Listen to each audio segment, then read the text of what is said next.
Hola, hoy vamos a trabajar un poco con lo que es el sistema esquelético, algunas consideraciones macroscópicas y microscópicas del mismo. Un aspecto importante que siempre es bueno resaltar es ir buscando cuestiones que tienen que ver con el origen, con el estudio, con la historia, ¿sí? de lo que es la anatomía en general. Unas láminas muy interesantes son las realizadas por Leonardo da Vinci, el cual, además de todas las virtudes que tenía, fue uno de los primeros, podríamos decir, grandes divulgadores de lo que es la anatomía, podríamos decir, en estas láminas que él dibujaba con muchas especificaciones, con muchas descripciones y que hoy en día se pueden apreciar. Entonces, sin lugar a duda, fue una de las primeras dibujos, podríamos decir, de Atlas que en su época describían en imagen y específicamente en lo que es la descripción de las estructuras óseas en este caso.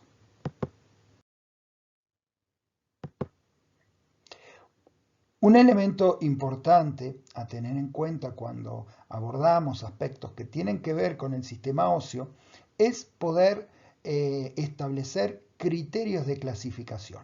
Y un elemento a tener en cuenta es que cuando tomamos en cuenta un criterio, es en base a ese criterio que vamos a basar la clasificación. En este caso, una forma de clasificar al sistema óseo, a las piezas óseas, es de acuerdo a su ubicación dentro del esqueleto. Dentro de esta ubicación podemos encontrar dos formas de situar a las piezas óseas.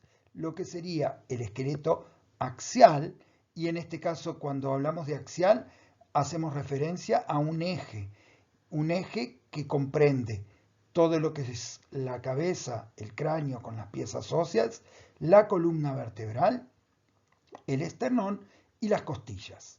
Y un esqueleto apendicular conformado por las piezas óseas que forman los miembros superiores y los miembros inferiores.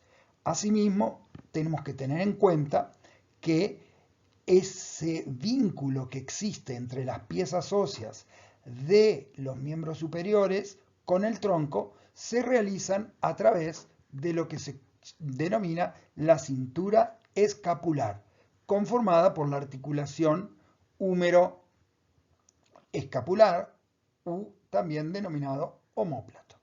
En el caso del vínculo de los miembros inferiores con el tronco, lo hace a través de lo que es la cintura pélvica, formado por la articulación que conforman coxal con el hueso fémur. Entonces, esta es una forma de clasificar al sistema óseo, a las piezas óseas, de acuerdo a su ubicación dentro de lo que es el esqueleto.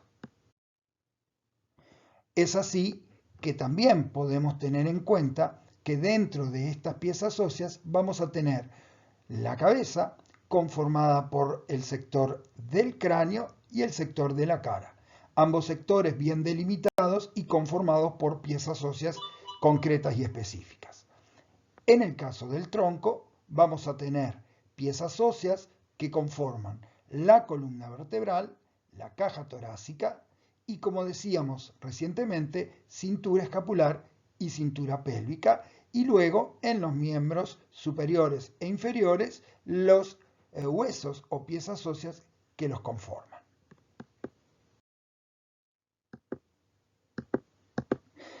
Si observamos estas piezas óseas que se ven en las imágenes, vamos a establecer que existe un elemento en común.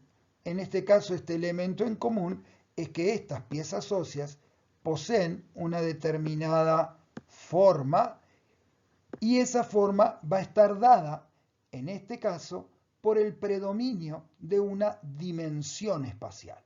En este caso, es otra forma de clasificar a las piezas óseas, pero en este caso el criterio de clasificación es la dimensión espacial que cada una de estas piezas óseas tiene como predominio. En el caso de estos huesos, la dimensión que predomina es el largo en contraposición con el ancho y el espesor. Por lo tanto, el hueso es largo. Todos los huesos de los miembros superiores y los miembros superiores, en su gran mayoría, son piezas de huesos largos.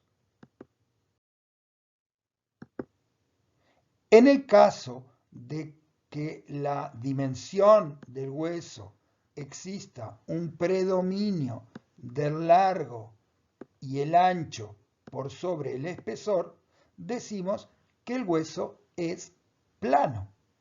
Entonces vamos a ver, como en este caso, aproximadamente que largo y ancho predominan sobre el espesor del hueso. Un elemento importante a tener en cuenta es el caso de los huesos planos que ubicamos en el cráneo. En este caso estamos viendo un hueso occipital. Acá vamos a ver que el largo y el ancho predominan sobre el espesor, por lo tanto es un hueso plano. Y un elemento importante a destacar es que en los huesos planos del cráneo vamos a tener una superficie exocraniana, una superficie endocraniana que va a estar en contacto, en este caso, con las meninges y con la superficie del cerebro. Vamos a encontrar que existe una estructura de hueso compacto en el sector externo y una estructura de iguales características en el sector interno. Estos sectores van a ser de hueso compacto y se denominan tablas. Entre estas dos tablas, una externa y una interna, vamos a encontrar hueso de tipo esponjoso. Esta estructura de hueso esponjoso, que es característica en los huesos planos del cráneo, se le denomina diploe. Acá podemos observar que este diploe se encuentra formado por delgadas láminas de hueso, de tejido óseo, que son a forma de trabéculas óseas. Asimismo, siguiendo el criterio de clasificación de la dimensión espacial que predomina, vamos a ver que existen huesos en donde largo, ancho y espesor aproximadamente son de la misma dimensión. Y por lo tanto, en ese caso, vamos a hablar de un hueso irregular o también podríamos denominarlo como hueso corto. Estos huesos tienen una característica y es la de presentar un tejido más compacto, de tejido óseo compacto, en la periferia del hueso y que el interior de esa pieza ósea va a estar formada por pequeñas y delgadas, mejor dicho, láminas de tejido óseo que conforman hueso esponjoso. En esta lámina, en esta imagen, lo que podemos visualizar es cómo, en este caso estamos viendo arriba a la izquierda, una imagen de vértebras, cómo se visualiza un sector periférico externo de tejido óseo compacto y el interior de forma esponjosa. Lo mismo tenemos aquí a la derecha, un esternón, en donde vamos a ver una distribución de hueso esponjoso, al igual que lo anterior. Siguiendo en este caso con el estudio de las piezas óseas en general, podríamos nosotros pensar otro criterio para clasificar o agrupar a las piezas óseas. En este caso podríamos pensar que el criterio de clasificación sea el estado del hueso. O sea, que ese hueso sea fresco o que sea un hueso seco. ¿Cuándo decimos que un hueso es fresco? Un hueso es fresco cuando se encuentra formando parte de un ser vivo que posee piezas óseas con estas características o de un ser vivo recientemente muerto, podríamos decir, ¿verdad? Y en el caso del hueso seco, es un hueso en donde todos los elementos orgánicos ya no existen en esa pieza ósea. Es el típico hueso que podemos encontrar en un museo, es el típico hueso que podemos encontrar, por ejemplo, en el campo, cuando un animal muere y queda enterrado ese hueso. Es el hueso que están en los laboratorios y que de alguna manera solamente está formado por elementos de tipo inorgánico, por los minerales. En este caso estamos viendo un hueso largo típico, el cual está formado por lo que serían dos sectores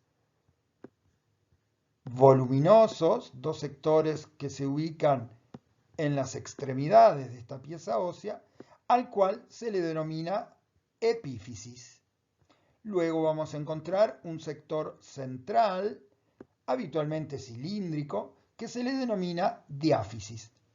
Por lo tanto, los huesos largos típicos presentan dos epífisis, una superior y otra inferior, y una diáfisis.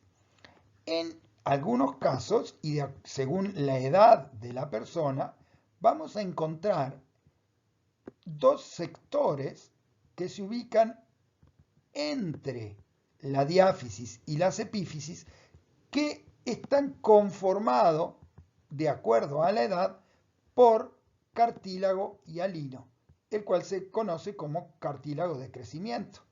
Este cartílago hialino va a permitir que las piezas óseas, cuando el hueso está vivo, crezcan en largo. Cuando el individuo deja de crecer, y de acuerdo a la edad, este cartílago de crecimiento que se encuentra en la metáfisis desaparece. El momento en el cual se produce el cierre de este cartílago se conoce con el nombre de fisis. Y por lo tanto vamos a encontrar, cuando este proceso de crecimiento terminó, unas delgadas líneas que se pueden ver claramente en las piezas óseas.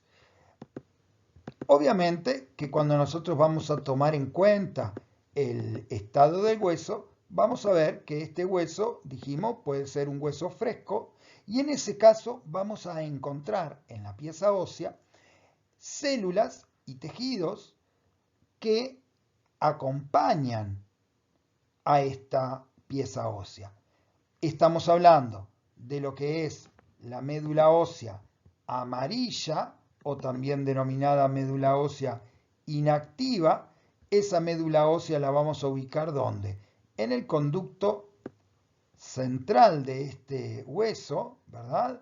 En este conducto o cavidad medular, y en los pequeños espacios que se ubican en el hueso esponjoso, vamos a encontrar médula ósea roja, o también denominada médula ósea activa, ya que va a presentar células que pertenecen a lo que se llama el stem cell, que es el sistema de células que se diferenciarán a los distintos tipos celulares de lo que es el tejido sanguíneo, la sangre.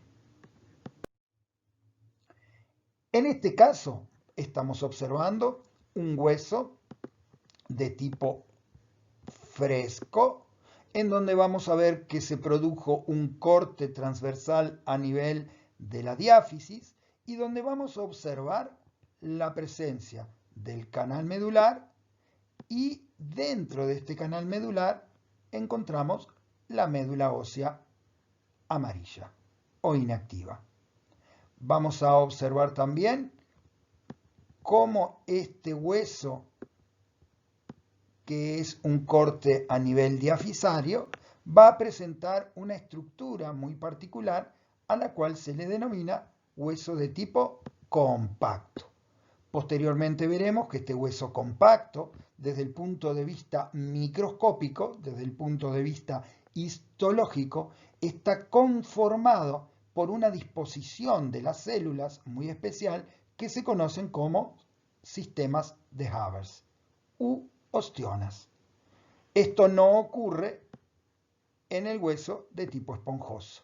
En esta lámina que está a la derecha estamos viendo un hueso seco, fíjense en la diferencia entre el fresco y el seco, en donde este hueso seco solamente tiene elementos inorgánicos, minerales, y podemos ver perfectamente el hueso de tipo esponjoso.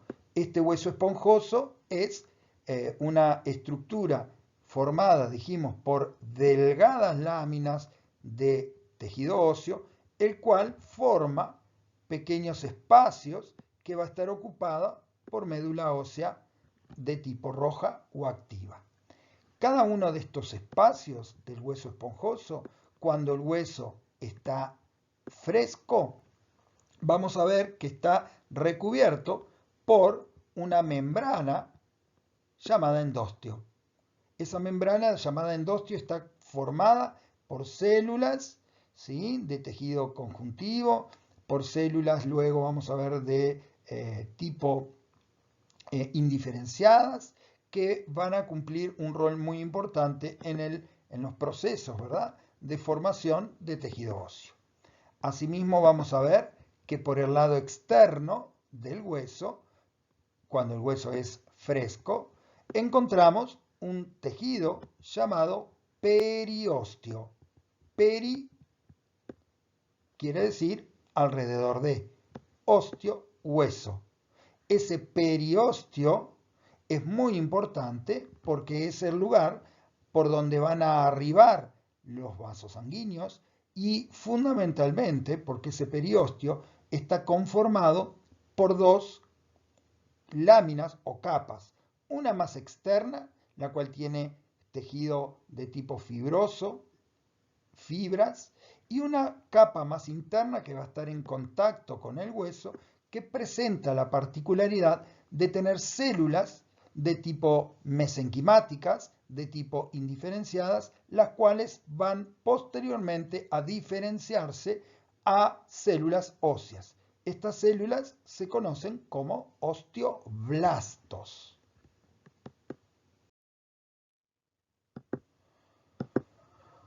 En esta imagen estamos observando nuevamente un hueso seco en donde podemos ver la gran cantidad de trabéculas en esta epífisis. En la flecha superior estamos viendo hueso de tipo esponjoso. En la flecha de abajo estamos viendo hueso de tipo compacto, el cual se ubica fundamentalmente a nivel diafisario y en los bordes de las epífisis.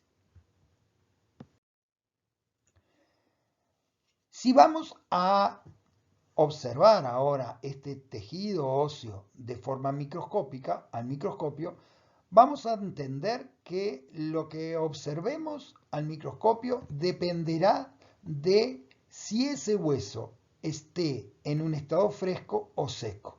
Lo que se va a observar guarda una relación en su estructura, pero no así en los elementos celulares que sí van a estar presentes en el hueso fresco y no van a estar presentes en el hueso seco. Es así que en un preparado histológico de hueso seco no vamos a observar elementos celulares ni tampoco vamos a poder utilizar una tinción que permita observar ya sea elementos celulares o de la matriz intercelular. Y por lo tanto, esa distinción está presente en el aspecto de ese tejido que vamos a estar observando. En términos generales, tenemos que considerar que ese tejido óseo va a presentar determinados componentes y fundamentalmente un aspecto a resaltar es que el tejido óseo es un tejido desde el punto de vista fisiológico muy dinámico. Es un tejido que permanentemente podríamos decir que se encuentra en proceso de destrucción y de formación. Es un tejido que se encuentra permanentemente en un proceso de erosión y de construcción. Todo esto regulado por hormonas y también regulado por un sistema de retroalimentación en el cual muchas veces, ante la necesidad de ciertos minerales, por ejemplo, que se requieren para cumplir determinadas funciones fisiológicas del organismo, ese tejido óseo es una gran reserva de ciertos minerales. Bien, fundamentalmente el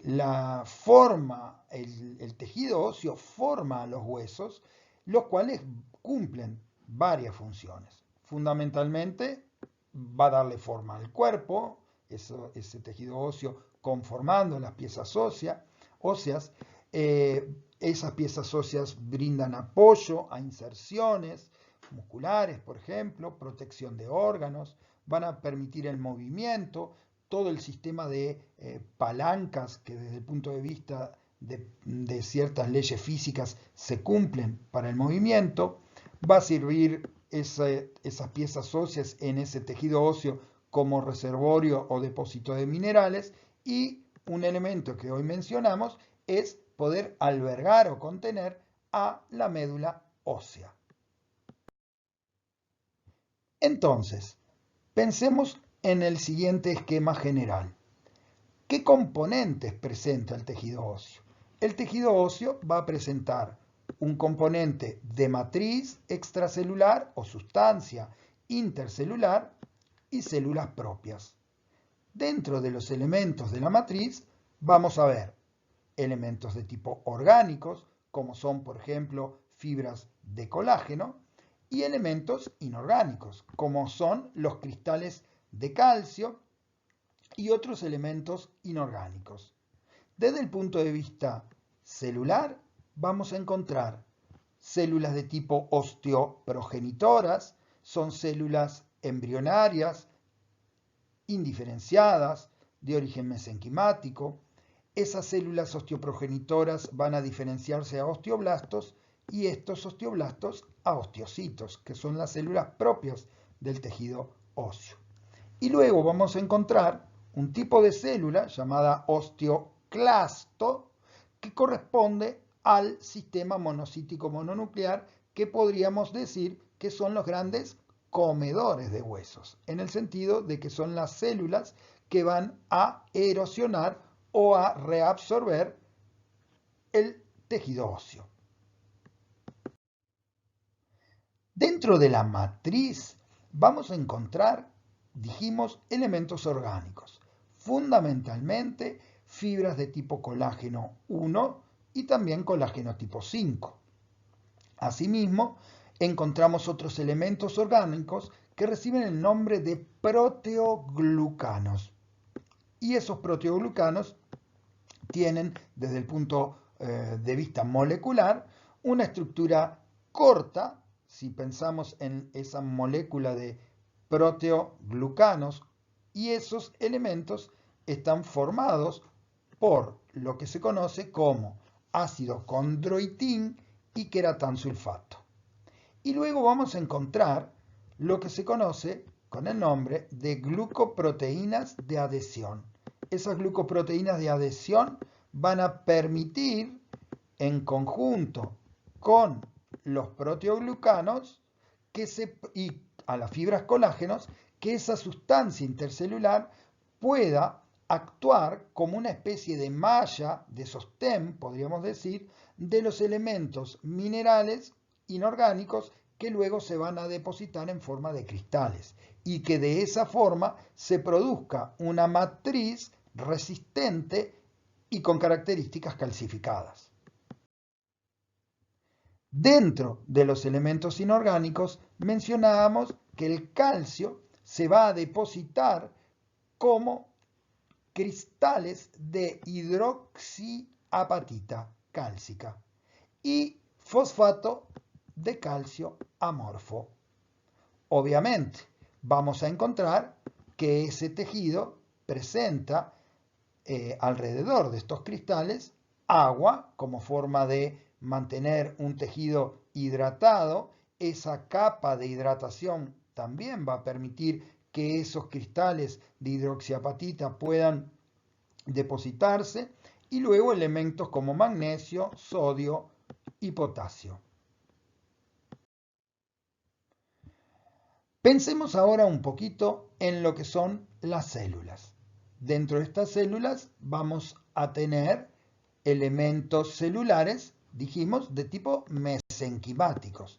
Recordar que estas células mesenquimáticas son células que desde el punto de vista embrionario son células que tienen la particularidad de poder diferenciarse permanentemente en un determinado linaje celular.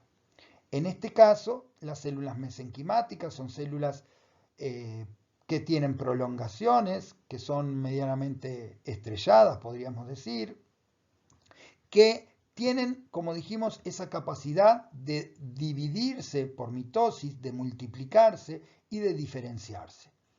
¿Dónde las vamos a encontrar? Hoy mencionábamos que el tejido conjuntivo que está rodeando por fuera el hueso, llamado periósteo, y el tejido que se ubica en el hueso, en el interior del canal óseo, en los huesos largos, llamado endostio, o protegiendo por dentro lo que son las cavidades que forman las trabéculas óseas, en las epífisis, por ejemplo, en el interior de las vértebras, por ejemplo, que es el endostio, así como revistiendo lo que son los conductos de Haber en el hueso compacto, vamos a tener células osteoprogenitoras de tipo mesenquimáticas. Estas células van a diferenciarse a osteoblastos y estos osteoblastos van a generar matriz hacia el exterior y una vez que ese osteoblasto se ve rodeado por matriz, ese osteoblasto se va a diferenciar a la célula definitiva, que es el osteocito. En esta imagen estamos viendo una microfotografía de barrido en donde podemos ver un osteoblasto, lo que hoy mencionábamos, presenta prolongaciones, acá vemos su citoplasma, y en este caso estamos viendo aquí una fotografía al microscopio óptico con una tinción de hematoxilina y eosina, en donde estamos viendo en el borde de esta trabécula, por ejemplo, las células osteoblásticas. Estamos viendo que estas células osteoblásticas están en el borde, ¿sí? Esto que estamos viendo acá es matriz calcificada y acá ¿qué estamos viendo? Estamos viendo un osteocito que está dentro de lo que sería una cavidad o laguna que recibe el nombre de osteoplasto con P. El osteoplasto es entonces un espacio en donde está ubicado, en este caso, el osteocito. Esos osteoblastos, como dijimos hace un rato, van a secretar matriz a su alrededor y en determinado momento ese osteoblasto va a quedar rodeado de matriz y dejará de llamarse osteoblasto para llamar ahora osteocito. Bien. Convengamos que los osteoblastos en general presentan, ¿sí?, prolongaciones. Acá estamos viendo nuevamente otra imagen de lo que es un osteoblasto en una microfotografía de barrido. En esta imagen estamos viendo una muestra de tejido óseo de hueso fresco. Sabemos que es hueso fresco porque estamos viendo células, ¿sí?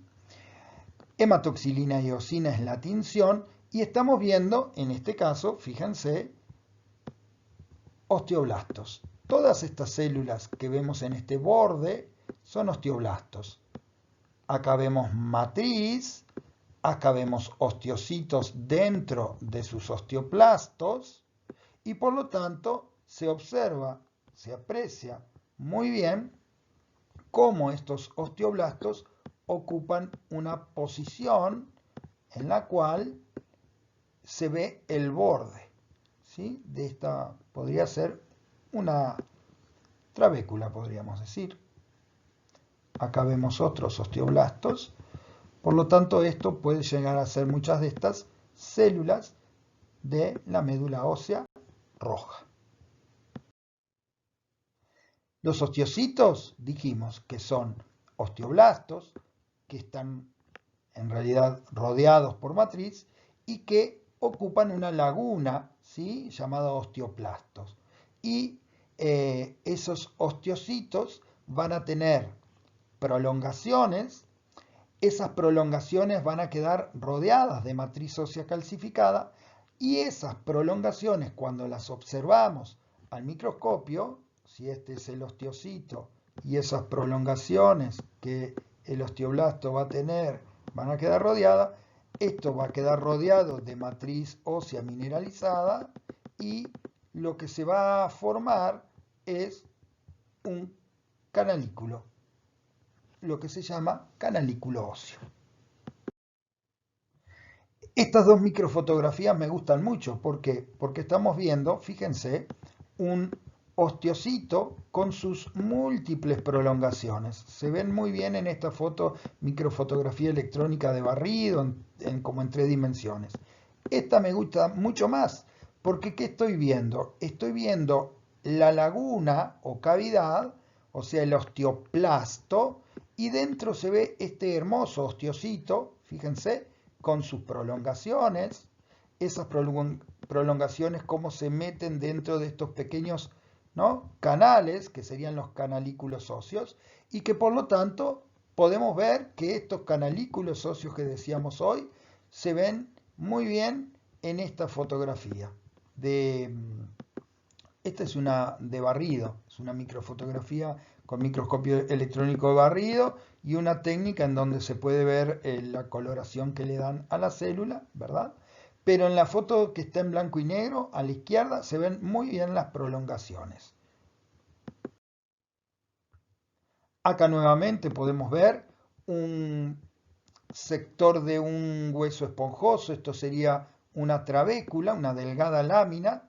Estamos viendo que es hematoxilina y eosina, estamos viendo células, por lo tanto es un hueso fresco.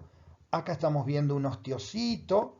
Vemos claramente cómo ese osteocito está dentro de una cavidad llamada osteoplasto. Muy bien. Y en los bordes vemos estas células que son los osteoblastos. Muy bien. Recordar siempre que este osteoblasto va a secretar matriz, va a quedar rodeado de matriz y en el momento de que queda rodeado por matriz pasa a denominarse, a diferenciarse a osteocito. Esta es una tinción que se llama tinción tricrómico de Mason. Vieron que no es una tinción con un color rosado, violáceo, en donde se ve la hematoxilina y eosina. Esta tinción, como su nombre lo indica, emplea 3 colorantes que son la hematoxilina, la fucsina y un colorante que se llama verde luz. ¿Qué es lo que va a resaltar la tinción tricrómica de Mason? Las fibras de colágeno. Acá estamos pudiendo ver cómo esta matriz, ¿sí?, presenta una gran cantidad de fibras. Acá estamos viendo un osteocito dentro de su laguna, o sea, el osteoplasto, y acá se ve un espacio, o sea, este es un hueso esponjoso, esta es una trabécula, e incluso aquí se pueden ver glóbulos rojos, podríamos decir, ¿verdad? Son células sanguíneas. Vemos algún osteoblasto aquí en el borde, siempre ir a los bordes para ver el osteoblasto como tal. Vamos a hablar ahora de esta célula muy particular que es el osteoclasto. El osteoclasto proviene de la médula ósea y es una célula que va a reabsorber hueso. siempre va a estar ubicada ¿dónde? En la superficie ósea, en lo que se llaman las zonas de resorción. Esa célula va a estar formando con la superficie ósea, es una célula que tiene como un borde en cepillo, vamos a ver que es una célula multinucleada y forma un espacio, ¿sí? Ese espacio que queda entre lo que sería la superficie ósea, ese espacio se llama laguna de Hauship. Esta célula va a tener varios receptores a nivel de su membrana celular, receptores que van a recibir de alguna forma las señales que van a estimular o inhibir su función. Acá estamos viendo una célula osteoclasto, ¿sí? Lo vemos aquí. Aquí vemos sus núcleos, varios núcleos, es polinucleada. Acá estamos viendo osteocitos dentro de sus osteoplastos. Acá estamos viendo el espacio, ¿sí? Con células sanguíneas, el espacio que quedaría en un hueso esponjoso, por ejemplo, en el espacio de médula ósea roja. Y este espacio, que queda bien como cerrado, hermético, sería la laguna de Hauship. Entonces, vamos a recordar algunos tips importantes. El tejido óseo dijimos que está conformado por una matriz ósea y por elementos celulares. Esta matriz ósea presenta sustancia orgánica y sustancia inorgánica. ¿Qué elementos conforman la sustancia orgánica? Fundamentalmente colágeno de tipo 1, también podemos encontrar de tipo 5, y dos elementos que son los proteoglucanos y los glucoproteínas. ¿Qué elementos orgánicos se destacan? Los cristales de hidroxiapatita cálcica, que son los que van a formar la parte inorgánica de la matriz ósea. Dentro de los elementos celulares vamos a encontrar células mesenquimáticas, células osteoprogenitoras, que van a sufrir un proceso de proliferación y de diferenciación. Esta diferenciación se hace a lo que son los osteoblastos, que son los que van a sintetizar y secretar hacia el exterior matriz.